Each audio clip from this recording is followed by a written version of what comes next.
This is the Awaken Life podcast. Thank you for joining us. I'm your host, Scott Landis. How can you live an absolutely fulfilling and purpose-filled life, maintain a passionate, intimate relationship, all while raising kids and growing multiple streams of income?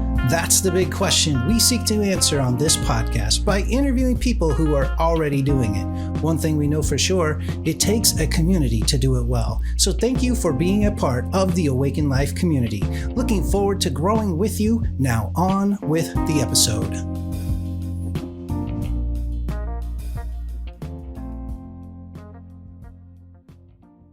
Welcome to the Awaken Life podcast with Scott Landis. And today my guest is Clint Ferriss, a person who embodies perseverance and tenacity.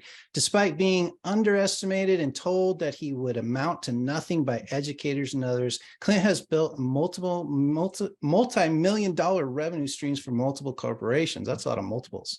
His story is one of overcoming challenges, including personal injury recovery, mental health struggles, divorce, a loss of identity. Clint has learned how to come back stronger after experiencing failures. He's found solace in horses after heartbreak and going to dark places. He is now in the best relationship he has had and continues to grow with his partner. Clint has had a diverse career, having worked in North Slope, Alaska, the southern USA, and offshore. He's now embarking on an exciting new journey as part of a project bringing lithium to the world via oil field brine water. Clint believes that his failures and challenges have led him to this position where he feels now fortunate to be where he is, which would not have come if he had not lost his dream job during COVID and experienced a bicep and shoulder rupture. Now he's in Grand Prairie, North Alberta, Canada. Clint, thanks so much for being on the Awaken Life podcast. That was a lot, and I'm going to go even deeper with how you got started in this life and all that. But first of all, how are you doing? Just checking in real quick. How are you doing? I'm doing great. Happy to be here. It's an honor. Thanks very much. I mean, I think we really kind of connected when we met in Mexico there, and we just kind of had a really good conversation for two strangers. So it's amazing what relationships can lead to, I guess. So yeah, good point. So yeah, let's touch on that because my wife and I were in Mexico at a beach body trip, and you and your girlfriend, you guys aren't married, right? No, not yet. No. Oh, okay. And so we are on the beach, and then you guys come walking up, and somehow we got into a conversation, and I'm a person who likes to go deep on conversations. I experienced you as someone who also does. We just had a nice long chat, probably for like good 45 minutes or so. And then later we like, hey, we should go get dinner together. And then, that led to, hey, you know what? I would love to have your story on my podcast. So buckle up, everybody. This is Clint Ferriss, and he is an interesting story. So let's fill everybody in now that they're aware of how we connected on a beach in Mexico. Where did you get your start? Like, tell me about childhood, growing up. You don't have to go into every little story and deep dive, but just kind of give it overarching, like what was life like for you in the early days? I would say normal. I mean, like my parents, come from, both my parents are married, very structured family. I'd say not strict. I was the baby of, 4 boys. So there was a big gap between my brother, the next brother, and I. So kind of really was a little bit different that way. I had a lot of energy as a kid, I guess. I didn't really know how to direct what my passions were or how to sit still, I guess, as people would say it. So I guess I just got involved in a lot of everything, and I want to say struggled early, but from an educational standpoint, you touched on, I really struggled through grade school a lot. Okay. And what was that about? What was the struggle? Well, I would say I was just kind of pegged, right? You were kind of pegged to be a certain guy. Your older brothers went through the same schools and the same systems in the small town with the same teachers and the same principals. So I would think that I had a reputation of what my expectations were as an individual before I was given the opportunity to, you know, grow or prove my expectations to myself, kind of thing, I guess. Mm.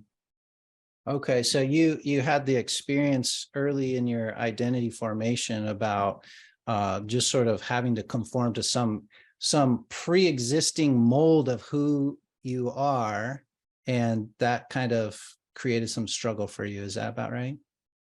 Well, yeah, like, I mean, I guess like when I was in grade school, they were like, well, he can't see the board. I need glasses now, but I didn't need glasses then.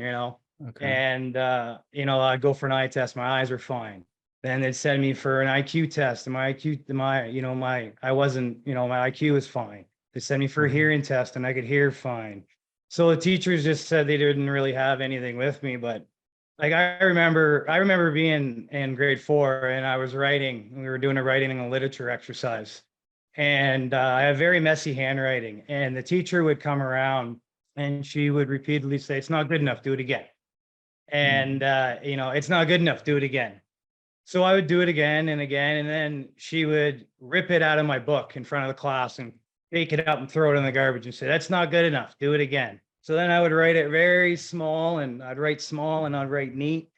And it was neater, but it was smaller. Mhm. And she'd come back, she'd rip it out of my book. She says, I said neater, not smaller. Do it again. Wow. So I mean, I had impressions like that on me at a young age. And I really struggled and with the environment that I was in. It was really Mhm. conducive to the environment and the relationships. And when I changed my environment, uh, things started changing for me in a positive way at a very young age. Okay, cool. So what was the environment shift that happened? I went to a different school. Okay. Um, I changed the dynamic, of who, I was as an individual. I was found a way to gain confidence when I didn't have confidence at a young age. Mhm. And then I ultimately I changed schools. And when I changed schools, I had a different relationship with different people, and I was able to do a little bit better.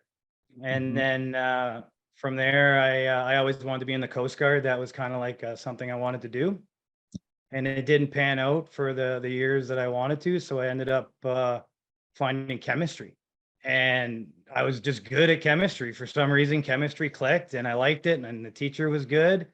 And then I ended up going to college, and I was in the mechanical engineering department in college, and struggling with some physics and things like that as per normal. And Mhm. chemistry department kind of scouted me and pulled me over and said, "Hey, you're really good at this." And then kind of, I went from a 54% average in high school to a 3.85 GPA, graduating with my diploma. It wasn't a master's or nothing, but it was Mhm. quite an impressive change of environment that I think helped out. That's awesome. So you graduated, had a degree with the chemistry focus, and you were about how old when that happened? Was that your early 20s? Yeah, I would have been about 22. Yeah. Yeah. Okay. And then I packed up. There wasn't many jobs where I was living in Southern Ontario at the time. Like there was, Mhm. the year it was. So I packed up everything that I had, put it in the top of my Buick Riviera, and I drove west and I headed to, oil country, Alberta, because that's kind of where you go to make money. And yeah, that kind of kickstarted my career, I guess. So have you been pretty much in oil, somehow connected to oil business the whole career, or was there any like diversion from that path? No. So how that kind of happened is I kind of just went west and I got a job. And one of the things that throughout my life, my dad always told us to work hard. Sorry, a little emotional. So very positive that way, right? Good work Mm-hmm. ethic, high Mm-hmm. morals. So I just brought that west and kept going with it, and just Mm-hmm. worked my way up, making some successes and some failures along the way and mistakes, and just kept getting back up and trying again and getting back on the horse, so to speak. So Mm-hmm. So you got that never give up kind of mentality from your dad. Is that right? Yeah, I would say that. Yeah, absolutely. Yeah. Mhm. So you mentioned you said you're the youngest of four boys. Yep. Okay. So did your brothers also get that from your dad? Like what was that sort of like a theme that was taught to everyone, or was it you specifically that picked up on that? No, I mean, I think when you have siblings, and that's a hard question, I think every sibling gets something different from their parents, Okay. because I think as Uh-huh. parents grow and throughout having children, I think times change, right? So Right. my brothers were being raised by my mom and dad. They were a lot, yeah, like a lot different dynamic, but Sure. absolutely, like we're all hard workers. We're all, we're good at what we do, and we're all stubborn. So we definitely got that from, Hmm. my dad. You can obviously see I just got a little emotional, so I get that from my mom, I guess. But Okay. It's a good we're just a balance. really we're just a really close family, all in all, and Hmm. like blood's thicker than water. So when Hmm. times are tough, we come together really good, and we've all got really good Mm. qualities from our parents. Yeah, that's awesome. All right. So just kind of hearing your story before as we were chatting on the beach, and since then, I know you've had some really tough times, some challenges. What would you say was the kind of the toughest time or the darkest time in the roller coaster of life in your story? Um, the toughest time for me was probably 2017 to the end of COVID. A lot of things changed in my life. Like we grow up in what I call the illusion of normal. We look at what's on TV, how we're supposed to fit in, how you're supposed to look. You go to high school, and there's the different dynamics of different groups in high school, and this things like I explained earlier, right? It's like you're supposed to fit a Mhm, certain path, a certain way, and if you mhm, don't, you're this way, or if you don't learn the same way, you can't hear, or you can't see the board, or you're not smart enough. Like I was right. told I would never be nothing but more than a garbage man by an educator. So Mhm, there's a long time that I kind of maybe held I was living the wrong purpose, I guess. I'm kind of getting mhm. off topic of that, but what was your question again? Can you back me up? Yeah, hang on, I'm catching up on the notes here. That it's interesting that somebody spoke. I always look at those identity statements, especially in childhood. Somebody spoke into you or over you. You'll never be more than a garbage man, and that obviously nothing against garbage men, but in your mind that was a statement that you took to mean you're not good enough, you'll never amount to anything, whatever that expectation you're supposed to be, you're not it, right? That's sort of what all that meant and what was packed into there. Well, And you were getting to yeah. that point that maybe some of that led to that tough time in 2017 and on. No, so sorry, you asked me what the toughest time was. I just kind of Mhm, got sidetracked there. I apologize. mhm. No worries. Um, so I guess the illusion of normal is you kind of want to grow up, get married, have kids, go through all these things, do the right things. Hmm. So, and I kind of went through that in my life, and I got married, and um, things didn't work out happily, like successfully divorced, I call it, Hmm. because my divorce saved my life at the same time. Wow. I mean, I heard you say on the other podcast, you were talking to someone, you said, good for them to have the courage to say, like she initiated the divorce and stuff. Hmm. Hmm. And whatever the dynamics, I'm not going to get into it on the podcast that led to our divorce. Hmm. I'm happy that she took that initiative, because it wouldn't have set me free, because I was under these morals that you're married forever, you do the right thing, you kind of go through this Mm. process. Right. So at that time in 2017, we got a divorce, and I went through a very dark time. Started going through some emotional times in a dark way, and kind of got Where my were life you going during that again. And time? that time I was in Calgary. I was living in Calgary, Alberta. That's where we were living. Okay. So I kind of picked myself back up and got on the horse, and I was like, this is what happens. Life kind of moves forward and you kind of do that. And, I built my life back up. I changed careers. I got my dream job. I was working as a corporate executive for an oil and gas company downtown Calgary.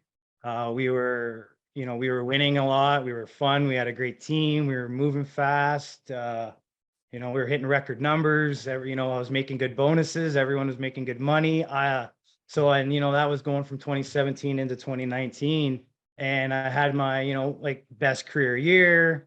I was, suit and tie guy. I got to go to hockey games. I got to entertain my customers. I got to do all the fun things like that I always wanted to do that I worked so hard to get to. And, COVID happened.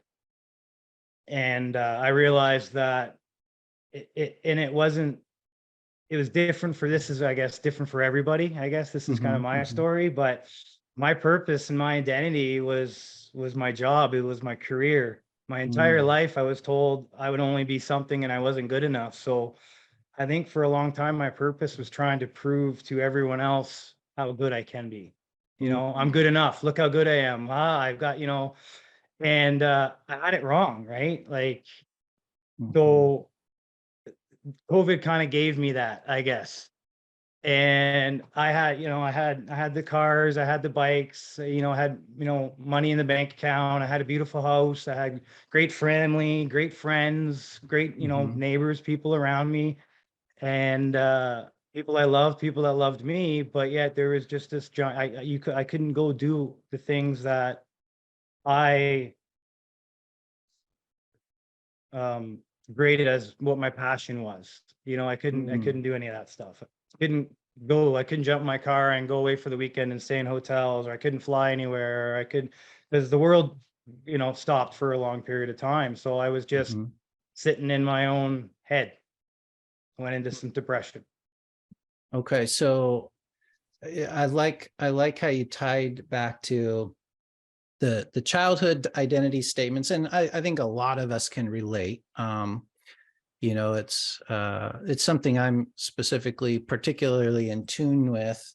So I see it when people, whether that person be me or somebody else says an identity statement spoke over one of my kids, I'm like very watchful for that. But because we've all kind of experienced that. Somebody said, a teacher, a coach, a parent, somebody in the community, when you're a kid, somebody spoke something, and probably not with a real ill intention, but there's an enemy of your soul that wants to use that to destroy you, right?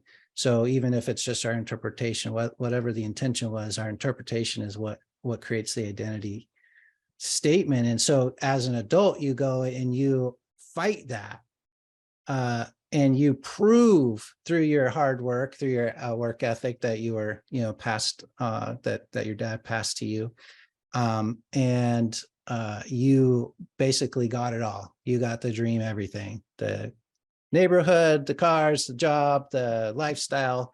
You had pretty nice high life going on. And then COVID comes and then kind of takes those mechanisms that were basically fulfilling a identity statement that you were trying to live out. I am good. Look how good I am. That was being proven by the stuff that COVID took away. Do I have that kind of right, or do you want to fill any gaps in there? No, I mean, yeah, I think you hit that pretty much bang on. I mean, obviously there was stuff going on maybe before, but yeah, absolutely. Everything, my materialisms, my metrics, what I deemed were equal happiness, we're in the wrong place. Got it. Okay, cool. So then now everything's shut down. So you're not able to do the travel, all the lifestyle stuff that you'd become accustomed to. And that got you in your head. So pick it up there. So you mentioned starting being in your head led to depression. Like what were the other circumstances? That other circumstances that got me down, or Yeah, like that. You know, I mean, a lot so, of people well, had COVID, you know, shut everything down. They were in their head and started getting depressed. yeah. But what's unique about your story? Is there anything else there? Well, when it first happened, like just little things, right? Like when it first Mhm, happened, I was like, I'll just drive my car. And then, brand new car, my engine in my car blows up. And I was like, great, something else. So it felt like every time, I was like, you know what, maybe I'll, look at trying to get money around or a mortgage or move somewhere else. And everything just kept hitting a brick wall. uh-huh. And then I just fell into self sorrow. And Mm, at the same time, I was dating somebody at the time, which I was lustful for, and I mhm, had a bit of a heartbreak. So, I mean, I had like mm, my heart got broken at COVID, so to speak, right? I mhm, lost my job, had no money coming in. Um, so even though like I had money in the bank and I could go and do things, wasn't a lot of places to go. So I just was really losing who I was because I couldn't go and do anything. And I started like, mhm, drinking a lot, partying a lot, staying up late, eating bad, having a bad routine. So it just started snowballing, like one mhm, thing after myself. Well, just falling deeper into what I would have called a depression, I guess. mhm. Yeah, obviously, I mean, that's another thing I often, you know, look at very closely and intentionally. I mean, just in the nature of what I do is looking at the daily habits and routines. And, you know, you can call that lifestyle, but it boils down to daily habits and routines. What are the things that you're doing in the morning, in the evening, and each day? Those daily habits and routines and those thought patterns. Like, are you focused on gratitude, or what are you focused on what I don't have? Like all of those things, you know, those are the things that point to the direction of success or the direction of, you know, absolute lack of fulfillment. So, so you were on the road for you know, the dark side, right? The path to the darkness, and by just the lifestyle and the daily habits, Yeah. And and I that's think what one you of ended the up different getting. yeah, and I think one of the different things with COVID too is that like um a lot of people went through COVID as families, and you had a bit of a family thing that you could kind of Sure. rely on and stuff. But like Yeah. being like, a single angry guy, I guess at the time, Hmm. um, you know, and not having any dependents, not having literally any responsibilities, it Hmm. makes it very easy for you to make the bad decision or justify in your mind to make the wrong decision, because you just don't care. You get to the Hmm. point in your life that sometimes when you're down, you're just Hmm. like, leap it.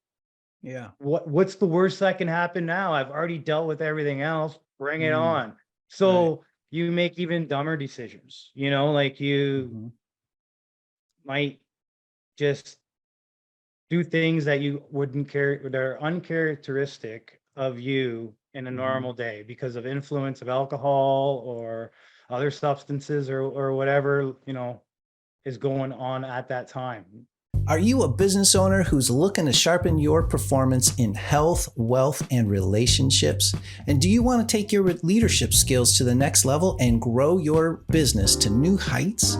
If so, I have something special for you. That's right, I'm talking about Awaken Life Academy, the Just Show Up training program designed to help you achieve your full potential as a leader and entrepreneur.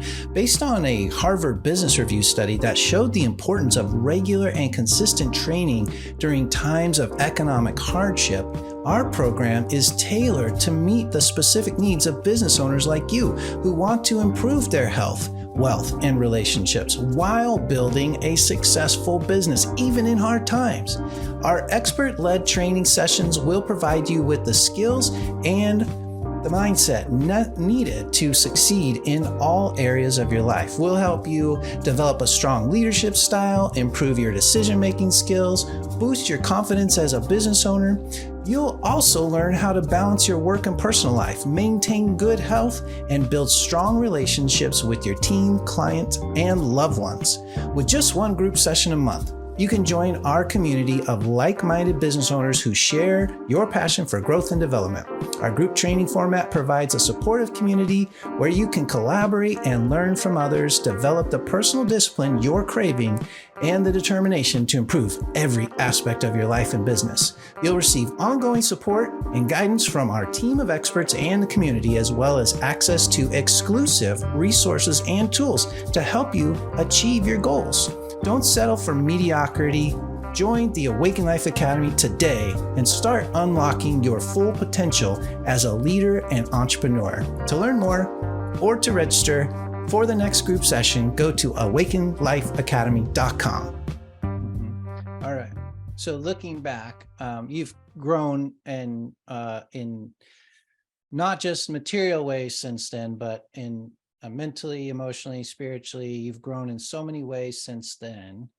And I don't want to just shortcut the story. I do want to backfill, but for a moment, what is, if you could go back to those months and years where you were in that kind of rock bottom time, like what was, because there's probably somebody listening who is absolutely identifying with that, right? So what was your advice if you could go back to that person, the wiser version of yourself now? What did you need to hear back then to snap out of it? Or what was missing for you that you needed to know? You know, what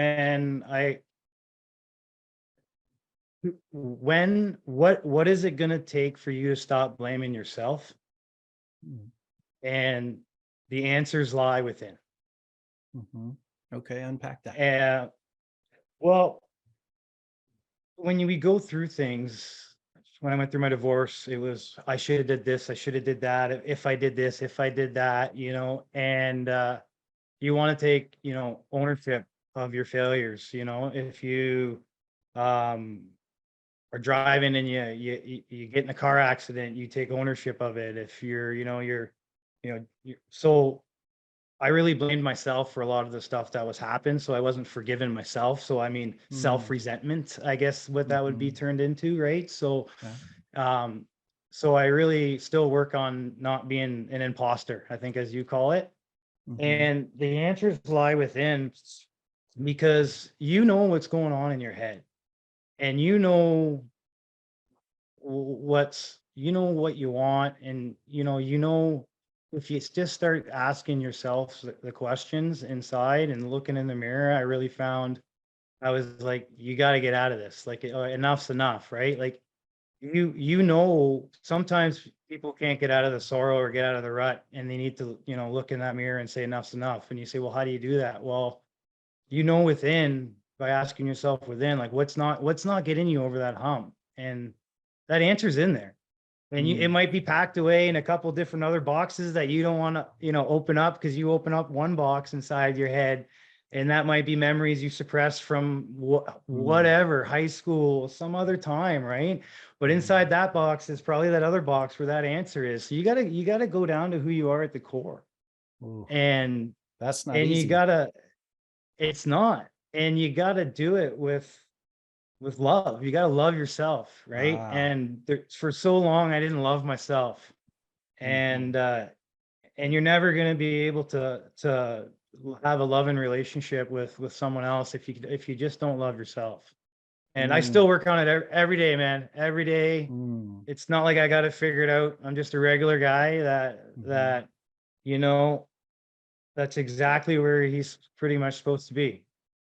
And I think, to add, sorry, I'm rambling here, but how do you get out of that? I just kept telling myself that I'm exactly where I need to be in life. Because if you keep feeling sorry for yourself and wonder why you're here, you're always going to be here. You're always going to be feeling sorry for yourself.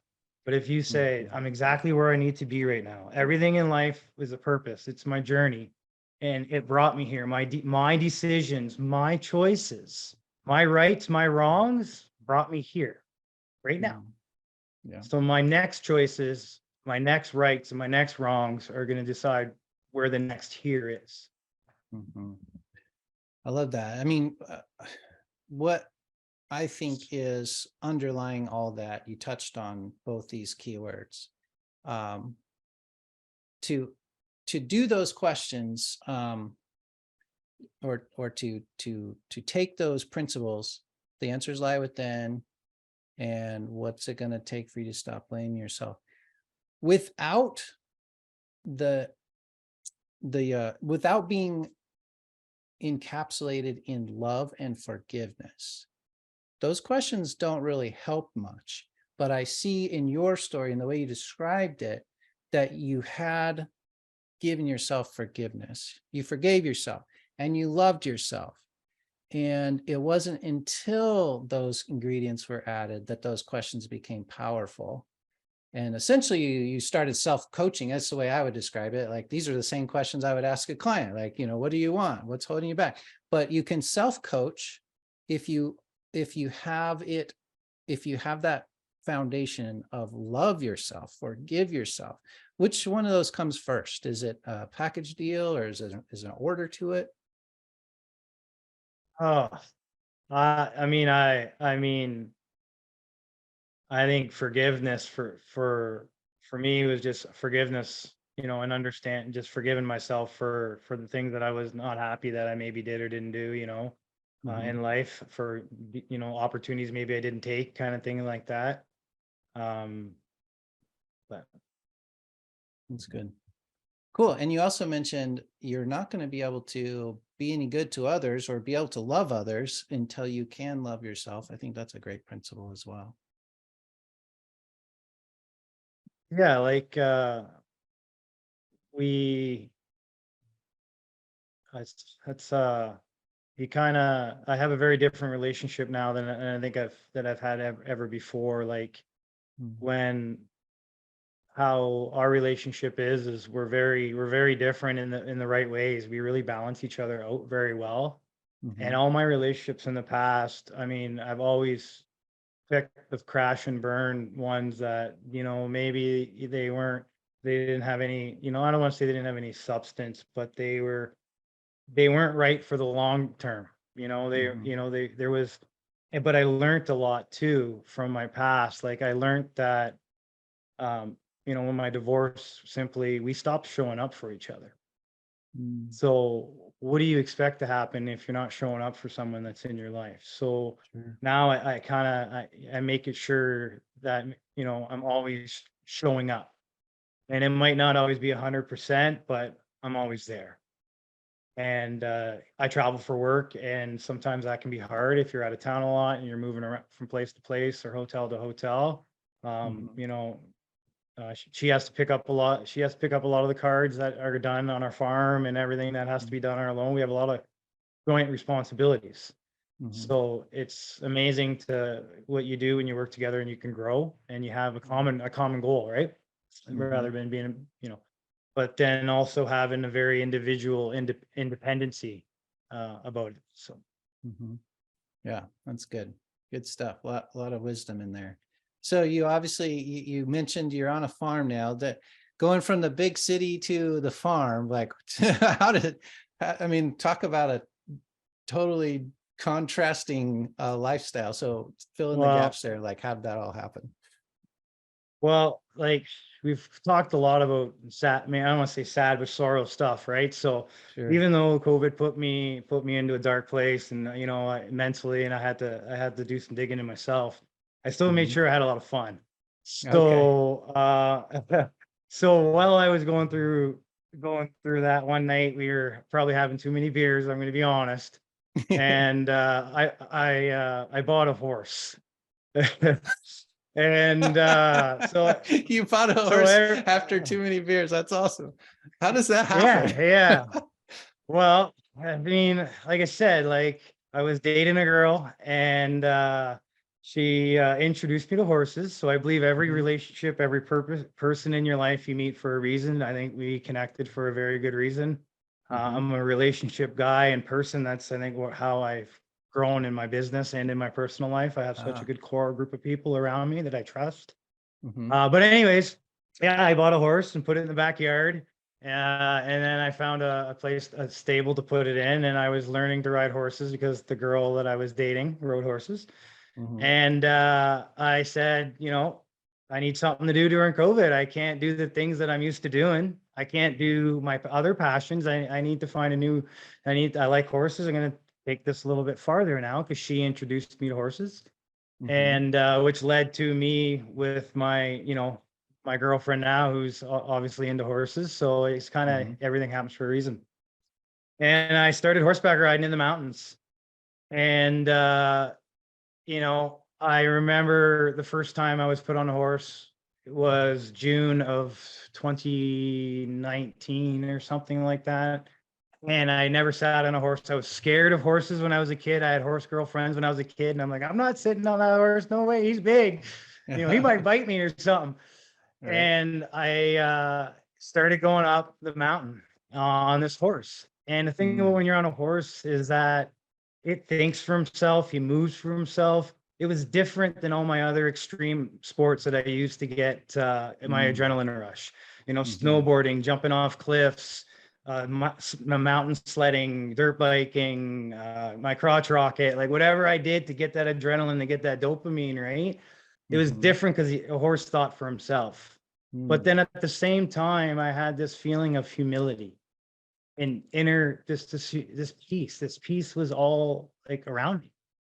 Mhm. And here I am with this animal going up a mountain, and I don't know how he's getting us up this mountain. I mean, and I don't know how I'm gonna stay on to get up this mountain, but it just worked out.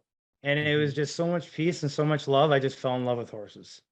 Wow. And the thing about when you're around a horse is they say that they can hear your heartbeat, Mm. and they just calm me down. Mm. They bring me to peace. They bring me to peace. Wow. Yeah, and I've heard, I'm not too familiar with it, but I've met people who Sorry. do equine therapy and, yeah, work with horses to actually help people um, to get healing and to grow in their life. And it sounds like that you accidentally discovered that. You didn't have to work with some professional for that. But Excuse me. Sorry. yeah, are you okay? Yeah, I'm good. Yeah, just Okay. hard on my sleeve, guys. So I'm a little emotional sometimes. I apologize. I love it. I love it. So So yeah, I mean, obviously your love for horses and the passion for horses coming through being kind of I don't know, to be not to get too like spiritual about it, but kind of at one with the mountains and the whole experience. But yeah, obviously you stumbled onto the therapeutic nature. Some people have built a whole business or ministry on how horses can help people. And so, yeah, anything else to add to that? um I guess, I mean, to finish the story, it's now led to I guess me and my spouse, I guess I might as well say, like the spouse and I, like when I met her, she's into endurance racing with horses, and you race the horses over long distances, 25, 50, 7,500 miles. Mm-hmm. And there's all kinds of different vet checks and things that go into that. So it's brought me kind of into that passion, right? So if I Mm-hmm. wouldn't have went through all that stuff and heartbreak and learning the things through my divorce and losing the job like for COVID, and not being able to drive my car or whatever, how selfish I know that sounds, Mm-hmm. and greedy, it sounds very greedy, but it's the truth.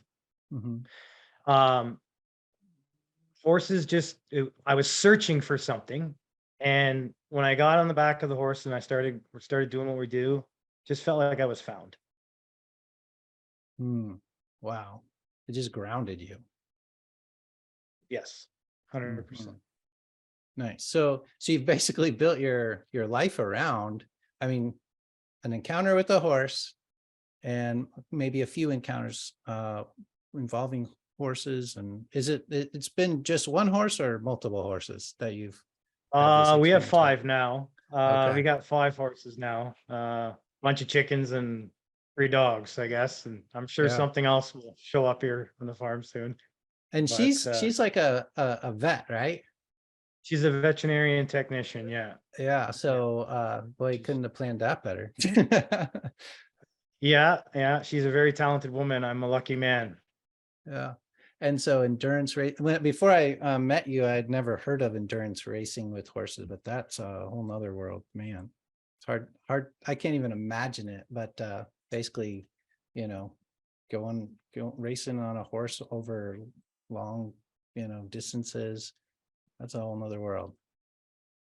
Yeah, they're amazing animals. I mean, I think animals in general can teach us a lot about ourselves, and Mhm. we could learn a lot from just the nature of the world.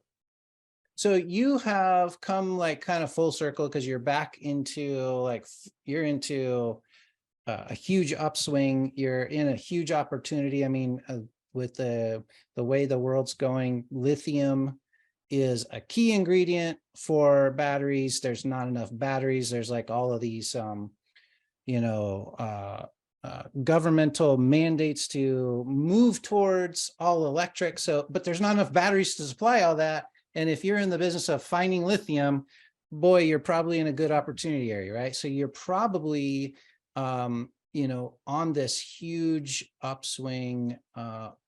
Again, you've experienced multiple times in your life, just like you have an ability to maybe be in the right place at the right time, and with that work ethic, and you find opportunities and you ride them. But this one's different because you found this grounding, and you found something that brings love and peace and forgiveness both internally and externally. You have this I mean, it sounds like a spiritual journey.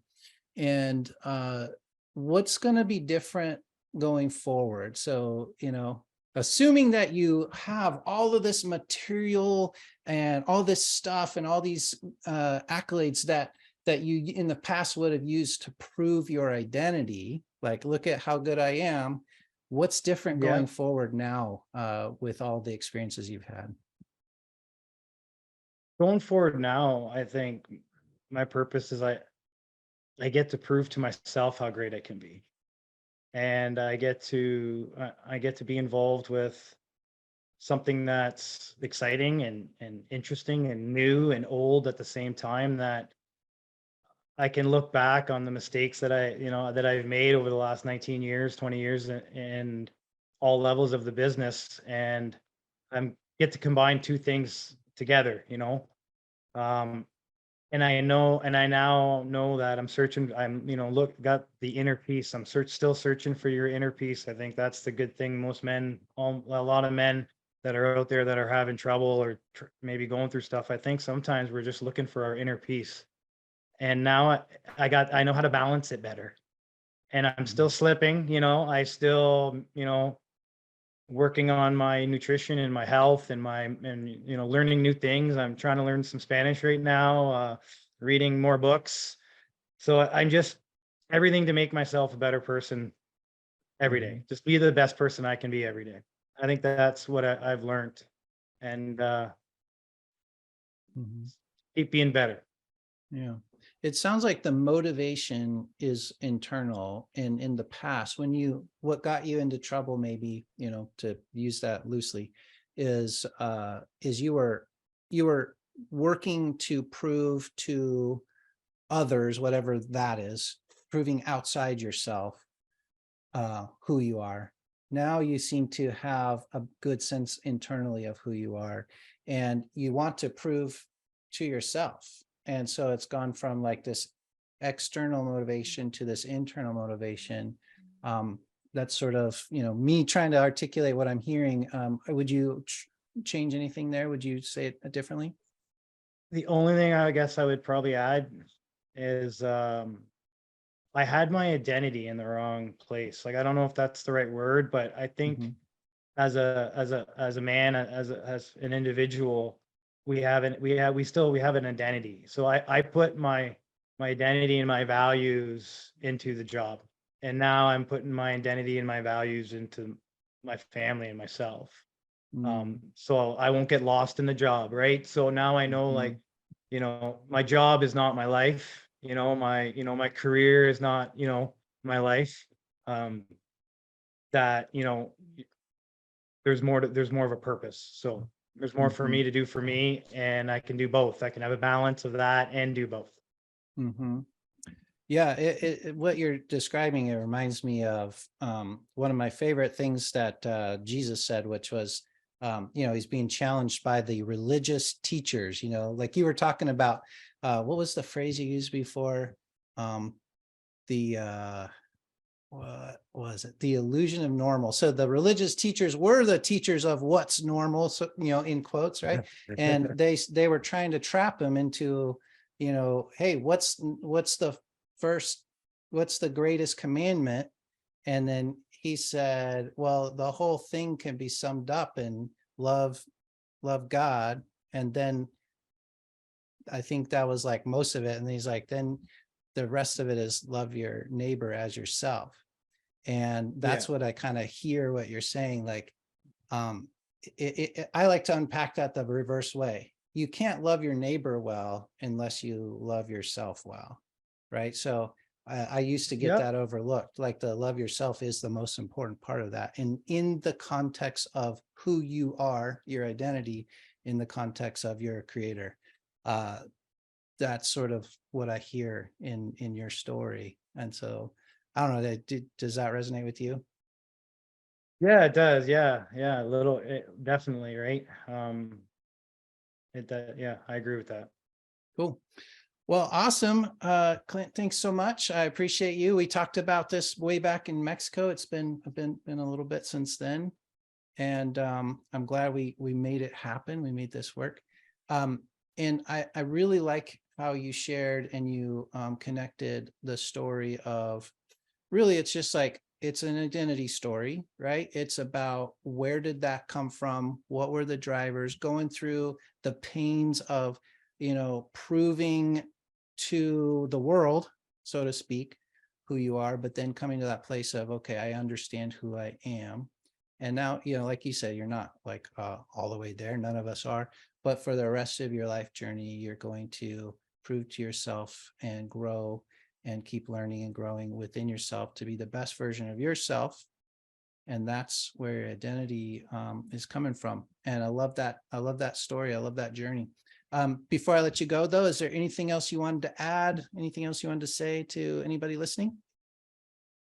I guess, like, if you're going through a hard time, it sounds whatever, talk about it.